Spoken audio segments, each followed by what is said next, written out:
আজকে আমরা যে অঙ্কটির সমাধান দেখে নেব সেটি হচ্ছে এ বি ও সি ব্যবসাতে 1/4 অনুপাত 1/3 অনুপাত 1/2 অনুপাতে মূলধন বিনিয়োগ করে ব্যবসার শেষে 11,700 টাকা লাভ করলে বি কত টাকা পাবে। অপশন কি দেওয়া আছে?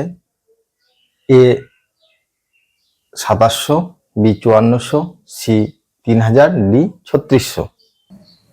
এই সমস্ত মূলধনের অঙ্কে লাভ্যাংশের টাকা কিভাবে ভাগ হবে সেটা যদি বলে দেওয়া না থাকে তাহলে আমাদেরকে সবসময় মূলধনে যে অনুপাতে বিনিয়োগ করা হয় সেই অনুপাতেই লাভ্যাংশের টাকাটা ভাগ হবে। এখানে এ বি ও সি এর মূলধনের অনুপাত কি আছে? 1/4 অনুপাত 1/3 অনুপাত 1/2। তাহলে অনুপাত যদি ভগ্নাংশে থাকে তাহলে সেটাকে আমাদেরকে পূর্ণ সংখ্যায় রূপান্তরিত করে নিতে হয়। এই পূর্ণ সংখ্যা ভগ্নাংশকে পূর্ণ সংখ্যায় রূপান্তরিত করার জন্য আমরা কি করব, এই যে হরগুলো আছে ভগ্নাংশের সেই হরের লসাগু করে সেই লসাগু দিয়ে এই ভগ্নাংশটিকে গুণ করে দেব।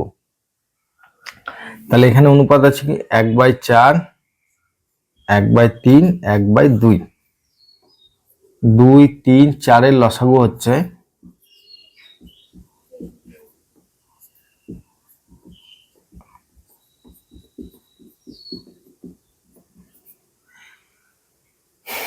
2, 3, 4 এর লসাগু হলো 12। তাহলে আমরা কি করব, 12 দিয়ে ভগ্নাংশগুলোকে গুণ করে দেব।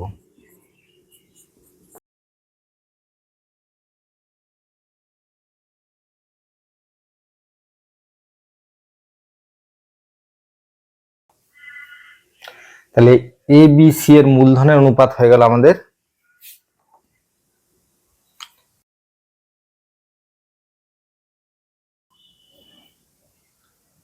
তাহলে এবিসি এর মূলধনের অনুপাত হলো 3:4:6। এবার কি বলছে, বি কত টাকা পাবে। তাহলে বি এর আনুপাতিক ভাগ হার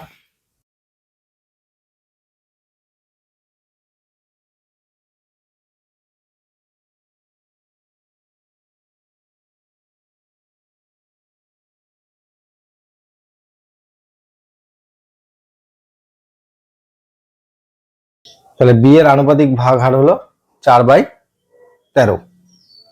তাহলে বি কত টাকা পাবে? তাহলে অতএব বি পাবে